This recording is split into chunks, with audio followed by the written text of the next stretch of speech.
Bah, déjà, je pense qu'on manque déjà d'éducation, financière en France avant de pouvoir faire ça. C'est clair. Les gens, enfin, il y a assez peu de Français qui investissent, donc si en plus Donc on a un peu baissé depuis le top, quasiment depuis le lancement des ETF Ethereum Spot. Pareil, Ethereum aussi a pas mal baissé. Ça a baissé. ouais, effectivement, là, les différentes bourses, bah, quasiment tous les pays, mais plus marqué aux États-Unis, au Japon, le Nasdaq notamment, donc tout ce qui est valeur tech, ça a pas mal dévissé pour plusieurs raisons. Donc, quand j'ai regardé un petit peu, a priori, c'est les résultats de Google et de Tesla qui sont très décevants. Enfin, décevants en tout cas. Je crois que Tesla, ils ont perdu 12% hier pendant la session boursière, même si ça a remonté un petit peu. Et Google, enfin Alphabet, 5 ou 6%. Je crois ils ont annoncé des investissements autour de tout ce qui était IA extrêmement important. Et ça a un peu refroidi les investisseurs. En plus du fait qu'on arrive peut-être un peu à un plafond de verre sur l'IA, sur savoir un peu comment est-ce que ça va impacter ou pas la productivité et les différentes industries qui existent déjà. Et après, au Japon, bon, il y a pas mal de... Je crois avoir vu, en tout cas, il se pourrait que la banque du Japon, pour soutenir le yen, ait vendu aussi quelques actions américaines pour aller soutenir le cours de leur monnaie. Quelque chose qui est plutôt positif aussi pour le marché de manière globale, c'est le volume de stablecoins qui a l'air de repartir à la hausse depuis quelques jours. Là, on a les volumes de d'USDT et d'USDC qui sont en train de, la market cap qui est en train de regrossir. Donc ça, c'est plutôt bon, c'est-à-dire qu'il y a des capitaux qui arrivent. Là, il y a eu 1 milliard d'USDT qui a été mint il y a quelques jours sur Tron. Donc il y a quand même des capitaux il y a quand même des capitaux qui arrivent. Là, on se rapproche très forte, enfin de plus en plus d'une baisse potentielle des taux. Donc pour moi, c'est plutôt bullish pour le marché des actions entre guillemets ou le marché ouais un peu des actifs un peu plus risqués. Donc d'abord les actions, puis après la crypto. Là, je crois qu'aujourd'hui, il y a un chiffre aux États-Unis qui tombe, ça doit être inflation ou prix de la consommation. Donc à part le fait qu'effectivement le Japon, qui détient peut-être un certain nombre d'actions américaines ou japonaises, parce que les actions japonaises ont pas mal dévissé aussi, Sony, Samsung, etc. Enfin pas Samsung mais Sony. Euh, est-ce que ça impacte, est-ce que ça impacte, c'est vraiment ça qui impacte les cours de bourse? On nous dit aussi en France la situation politique ne rassure pas. Euh, je sais pas trop si c'est pas que ça rassure, c'est qu'en fait il y a un peu rien qui change et c'est vrai que l'issue des élections des élections législatives aurait pu dire il va y avoir des gros changements. Et au final, vu ce que Macron est en train de faire, c'est-à-dire ignorer un peu cette élection au final et pas prendre de choix et attendre les JO, ouais, il reste dans une indécision, donc potentiellement ça plus l'incertitude à l'international fait que ça dévisse. Mais je crois que le marché français c'est pas le plus touché ces dernières semaines, c'est plus les États-Unis comme tu disais. Pour les Ouais, ETF, donc il y a les ETF Ethereum Spot qui ont été lancés cette semaine, qui ont été lancés mardi. Et donc on a déjà 2 jours de data. Donc on voit la première qui est principalement haussière avec plus 106 millions de dollars et la deuxième qui est clairement baissière avec moins 133. Et vu qu'on est lancé en plein été, qu'il y a moins d'activité, qu'en plus de ça les marchés sont un peu dans une incertitude depuis quelques jours, donc il n'y a pas assez de pression acheteuse sur Ethereum, d'attrait sur Ethereum, qui permettrait de compenser les, euh, merde, les, les départs, enfin les les volumes outflows sortants. du GBTC, du ETHE de Grayscale. Et, euh, et donc on voit très bien s'il y a moins 326 millions. Même s'il y a pas mal d'inflows sur les autres ETF, ça ne suffit pas à compenser toute cette perte.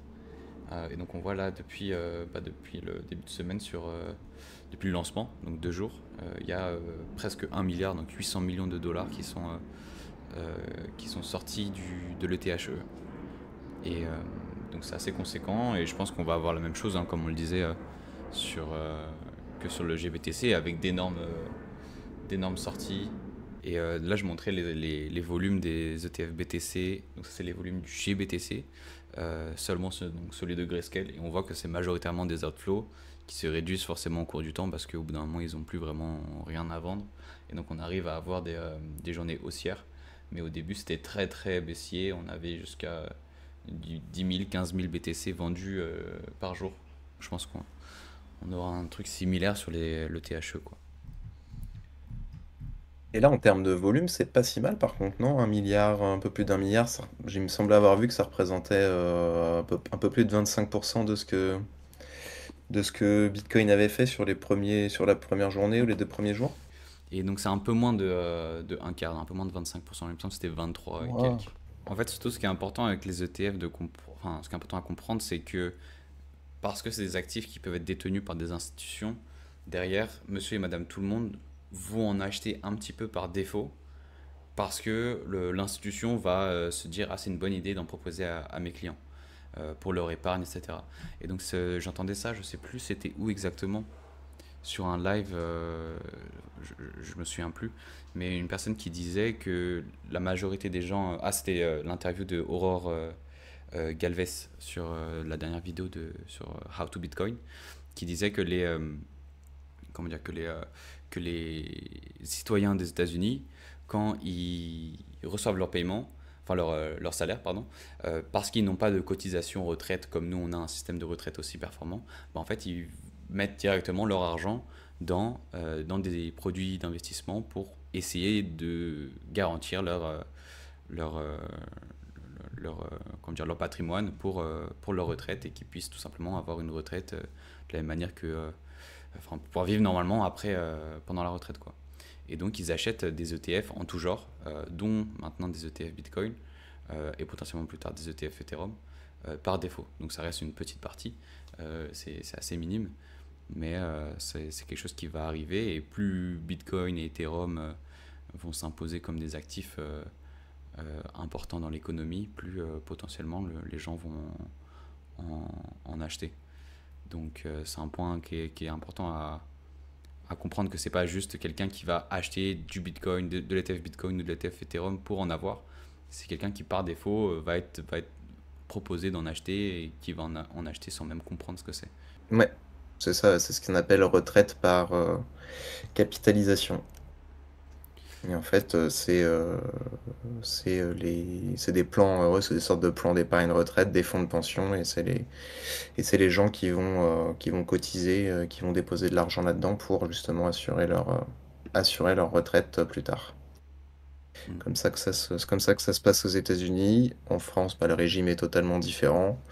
Et il y a un certain nombre de personnes qui militent pour le même régime. Après, bon, évidemment, je pense qu'il y a des points positifs, des points négatifs sur chacun des deux. Ouais, si on devait arrêter Le ça, point, vas-y, vas-y. le point positif, c'est surtout qu'il y a moins de cotisations payées par l'employeur, par le salarié, donc ça te fait des salaires qui sont plus élevés, entre guillemets. Mais après, c'est au bon vouloir de chacun et ceux qui sont prévoyants, bah, ils mettent tous les mois un certain montant dans leur fonds de pension pour préparer leur retraite. Et puis il y en a d'autres qui en ont rien à faire et qui crament tout leur argent et qui, une fois arrivés à la retraite, n'ont plus rien et doivent continuer de travailler, quoi. Ouais, en fait, libérer ce capital dès le salaire, au lieu de l'investir, les gens peuvent, enfin de l'investir dans des actifs, ils peuvent l'investir dans quelque chose de réel. Et par exemple, bah, ça leur permet d'avoir plus de moyens pour lancer une entreprise, ou pour entreprendre, ou pour consommer maintenant, ou s'ils en ont besoin. Et donc, ça permet d'être un peu plus libre dans sa gestion. Mais en France, mettre ça aujourd'hui, enfin, ça représenterait un trop gros changement du système. Et je pense qu'on sentirait pas mal passer le- ce changement-là à court terme. Et beaucoup de gens seraient assez mécontents d'un changement comme ça parce qu'on est habitué à ce système-là.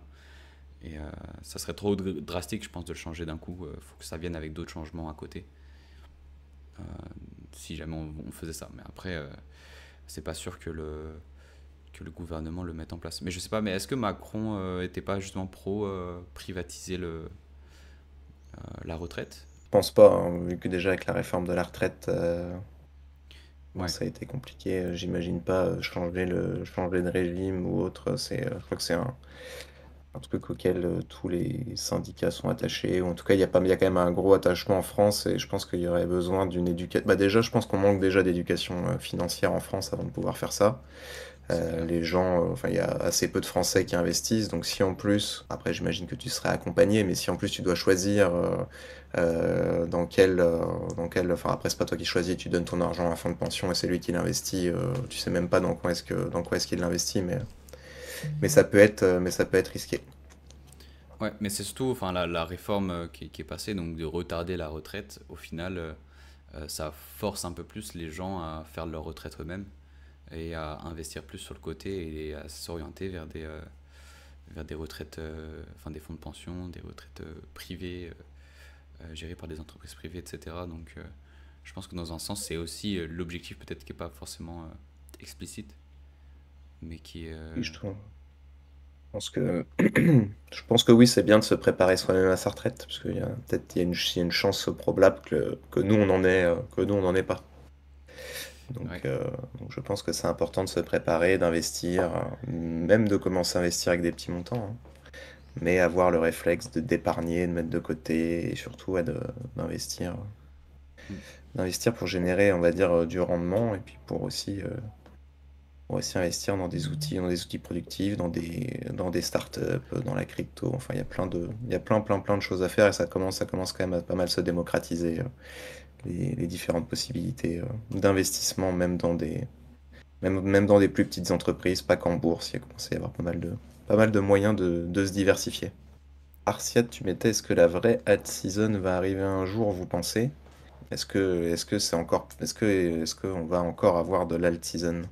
Est-ce que les gens sont pas dégoûtés de tous ces projets qui sont accaparés entre guillemets par les VC, qui promettent des choses qui au final ne délivrent rien, que ça ne sert à rien pour la plupart.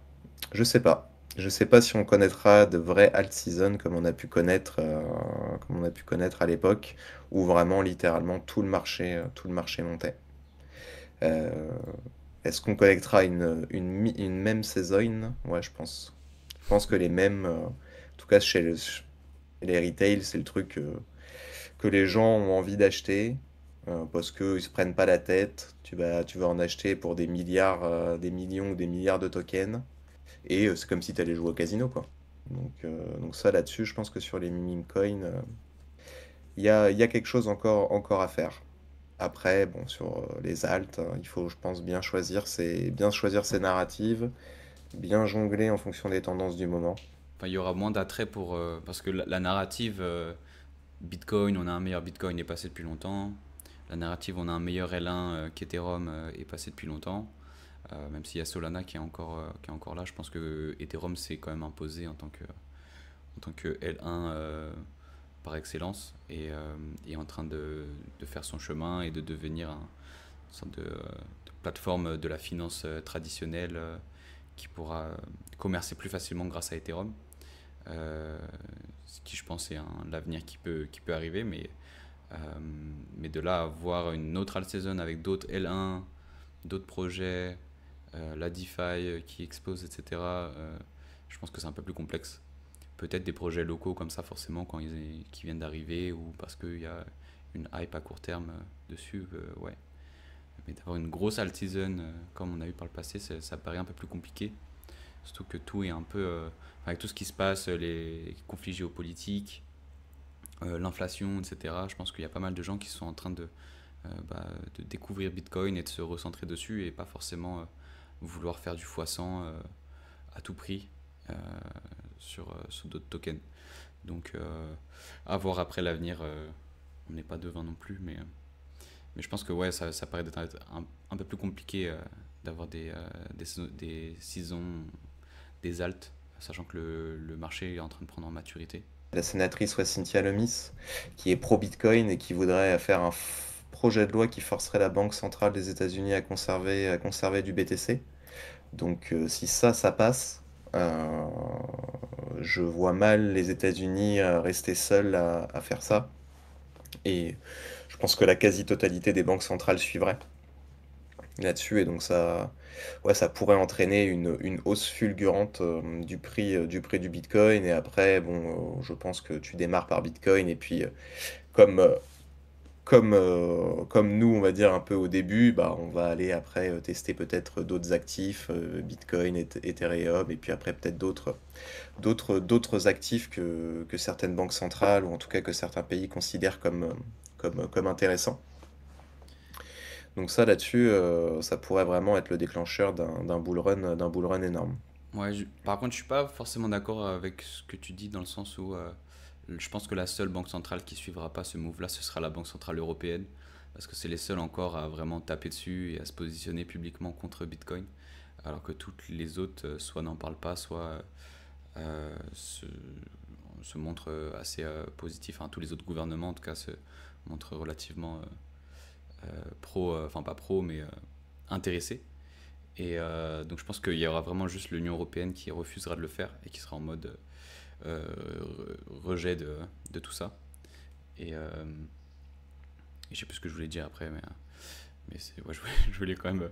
Mais ça, je pense que l'Union européenne est vraiment sera le dernier quoi à le faire. Ouais, après, s'ils voient quand même que les États-Unis le font ou autre, bon, ça va peut-être quand même cheminer un petit peu dans l'esprit, au moins, ça va les faire s'y pencher davantage, je pense, Bah, je pense que là-dessus. ouais, toutes les autres banques centrales vont être. Après, peut-être qu'ils le feront, mais ce seront les derniers. Je pense. Parce qu'il y a déjà enfin, ce même projet de loi en Suisse, il me semble que. Et les Suisses sont un peu plus avancés dessus et un peu plus à même de le faire. Je pense que c'est un peu plus possible de le faire parce que la Suisse, c'est un système un peu. Enfin, plus démocratique et où les citoyens ont plus de pouvoir qu'aux États-Unis et encore plus qu'en France. Donc je pense que il y a un pays qui doit le faire d'abord, ce sera la Suisse. Potentiellement, les États-Unis peuvent prendre le lead, mais en tout cas, les monnaies majoritaires devraient. Si les États-Unis le font, je pense qu'ils le feront aussi. Et quoi qu'il arrive d'ici 10-20 ans, je pense que c'est un. euh, comment dire Je pense que c'est indispensable, pas indispensable, mais inévitable que ça arrive. Et justement, des personnes disaient que Ouais. Donald Trump allait annoncer ça, allait annoncer Bitcoin en tant que. Enfin, mettre Bitcoin dans les réserves de l'État, pas forcément de la banque centrale, mais de l'État. Et donc, ouais, à voir ce que ça donne, hein. Bon, après, de toute façon, ça, ils peuvent le faire, même ça représente, je pense que ce sera des poussières au début, mais bon, Hmm. ça peut donner un élément déclencheur, Ce- un petit coup de boost, et le lancer officiellement, on va dire, le bull run, parce que, bon, Parce que le dernier bull run a été un peu déclenché par l'acceptation de Bitcoin par PayPal euh, et par Tesla aussi, accepter les paiements. Donc c'était un peu plus tard, je crois que Elon Musk avait annoncé ça. Mais ça a été un gros déclencheur de forts mouvements haussiers. Et là, dernièrement, je ne sais pas si vous avez suivi, mais on a Ferrari comment dire, qui a annoncé accepter les paiements en ouais, en crypto. crypto, je crois, mais ça faisait un moment qu'ils en parlaient. Je crois qu'à partir d'octobre Ok. déjà de l'année dernière, ils avaient annoncé qu'ils travaillaient dessus, si je dis pas de bêtises. Deux petits points très rapides à faire pour ceux qui font un petit peu d'airdrop. Donc, deux petits trucs. Il y a le Squid Summer Camp. Alors, je sais pas si vous connaissez Squid Router, mais c'est un sort de bridge, mais qui est encore plus puissant qu'un bridge traditionnel parce qu'il est ultra rapide. Et il permet de bridge entre de l'EVM, du Cosmos, du Solana, donc c'est assez puissant. Donc je vous conseille d'y aller, je vais vous mettre le lien là dans le chat. Mais pour un potentiel airdrop ou autre, je vous conseille de tester et d'utiliser l'outil parce il est vraiment assez puissant. Vraiment assez puissant, donc assez intéressant. Pour participer à la campagne, il faudra minter un NFT, choisir votre équipe, etc. Et vous avez potentiellement pas mal de petites choses à gagner. Et je vous dis ça aussi parce que là, Marius le montre à l'écran. A priori, il prévoit prévoit le lancement de quelque chose d'intéressant là dans les prochains jours, prochaines semaines. Donc à suivre de près. Et ouais, le deuxième truc, si jamais vous avez un peu de temps cet été, bah, de Superfest d'optimisme. Et en fait, c'est hébergé chez Jumper, entre guillemets. Hébergé chez Jumper. Donc vous avez des quêtes à faire. Bah là, sur l'été, je crois que c'est jusque fin août, si je dis pas de bêtises, qui vous permettent de gagner des points d'expérience Jumper et en même temps de gagner une potentielle rémunération en OP, donc le token d'Optimism. Donc là, vous voyez, il y a les petits logos, hein. Quand il y a le petit logo euh, plus 5, ça veut dire que vous gagnez notamment de l'XP Jumper, et puis plus vous faites progresser votre profil Jumper, plus éventuellement, s'il y a un airdrop, mais c'est possible qu'il n'y en ait jamais, hein, sur Jumper, bah, vous pourriez être éligible à un montant assez important. Mais c'était pas pour ça que je voulais vous en parler. C'était parce que au début, tout le monde disait que les montants donnés en OP allaient être très faibles et, euh, et que les rendements allaient pas être hyper intéressants. Mais là, moi, j'ai déposé il y a moins d'une semaine, il y a quelques jours, un peu plus de 100 dollars sur différents protocoles, bah, pour faire les quêtes.